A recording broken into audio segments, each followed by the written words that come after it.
Camtasia 2021 introduit un nouvel effet visuel particulièrement créatif et intéressant qui s'appelle le cache d'éléments multimédia. Pour vous montrer comment ça fonctionne, eh bien j'ai ici un tout simple projet Camtasia. Regardez, j'ai deux pistes sur mon plan de montage. La piste numéro 1 est occupée par une petite vidéo et la piste numéro 2 par-dessus est occupée par du texte. Et vous avez donc cette mention titre de ma vidéo. Donc si je joue mon projet pour le moment, eh bien voilà ce que ça donne. Donc rien de bien dramatique, ce sont des choses que l'on peut déjà faire dans les anciennes versions de Camtasia. Et au passage, la vidéo que j'utilise ici sur la piste numéro 1, eh bien vous la trouvez dans la bibliothèque de Camtasia 2021. La nouveauté eh bien, se trouve dans les effets visuels. Ça s'appelle le cache d'éléments multimédia. Et je vais glisser cet effet ici sur le texte de la piste 2. Vous remarquez au passage que ce texte était blanc. Et donc, quand je mets ici cet effet au niveau de mon texte, eh bien, voilà ce que ça donne. Donc, vous avez ici la vidéo qui va jouer à travers mon texte, et vous voyez que cet effet est particulièrement intéressant. Je vous laisse imaginer toutes les possibilités créatives que ça peut laisser. Alors pour bien comprendre ce qu'il se passe, eh bien tournons-nous vers le panneau des propriétés de Camtasia pour aller voir les propriétés donc de cet effet cache d'éléments multimédia. Vous avez ici un mode de fonctionnement pour cet effet qui s'appelle le mode alpha. Donc dans le mode alpha, eh bien là où il y a de la matière sur la piste 2, c'est-à-dire là où j'ai écrit, là où il y a du texte, là où il y a des lettres, eh bien ces zones-là deviennent des zones transparentes, à travers lesquelles on peut voir la piste qui est immédiatement en dessous, c'est-à-dire ici la piste 1 sur laquelle j'ai cette fameuse vidéo. J'ai également le mode alpha inversé. Alors là, c'est l'inverse. C'est-à-dire que là où il y a de la matière sur la piste 2, là où il y a du texte, là où il y a des lettres, eh bien ça devient des zones opaques. Tout le reste, ce sont des zones transparentes et donc je peux voir ici les éléments de ma piste 1, là où il n'y a pas de texte. Dans le mode alpha ou dans le mode alpha inversé, la couleur de ce texte n'a pas d'importance. Regardez, je vais changer ici la couleur du texte qui est blanche pour le moment, je vais prendre une autre couleur tout à fait au hasard. Vous voyez que ça n'a aucune influence sur la manière dont l'effet est appliqué.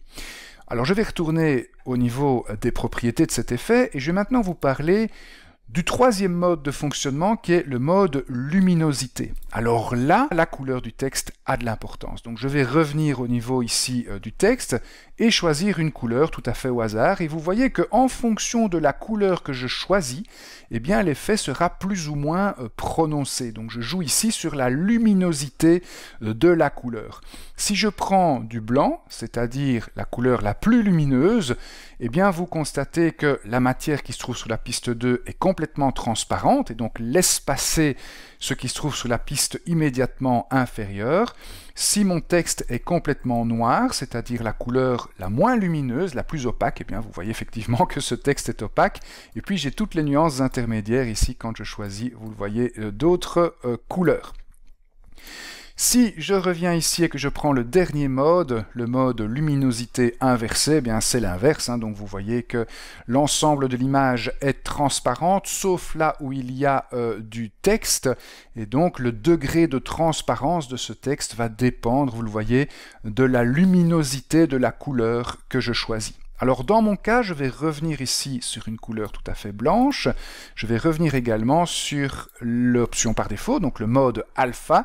Vous parlez également de l'intensité. Vous voyez que ça me permet ici de choisir l'intensité de cet effet. Donc ça me permet de faire vraiment des choses qui visuellement sont particulièrement, vous le voyez, intéressantes ici.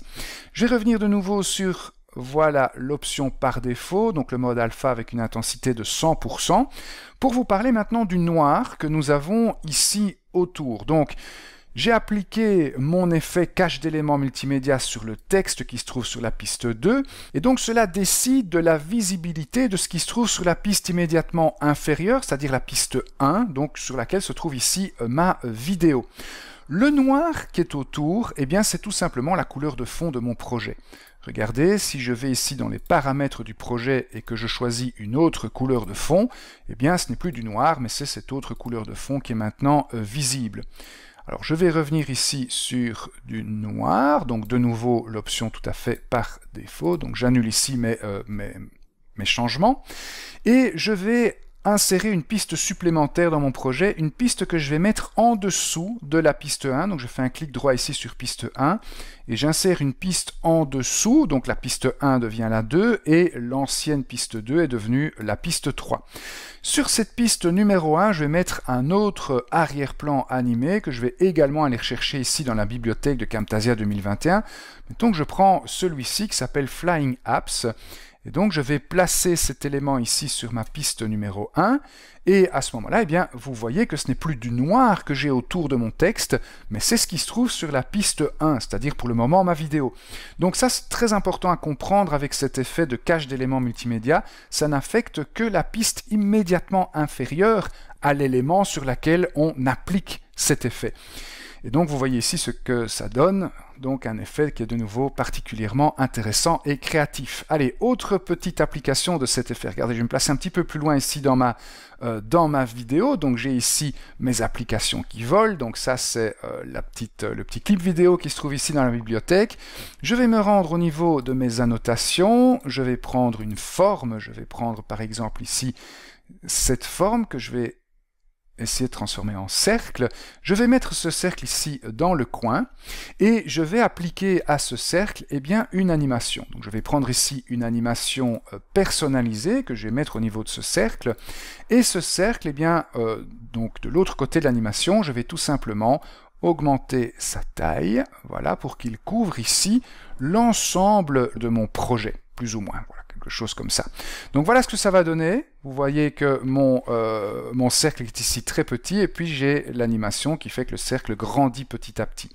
Je vais maintenant me rendre dans mon panneau des effets visuels, pour mettre ici mon effet cache d'éléments multimédia sur mon cercle et regardez ce que ça donne maintenant avec l'animation.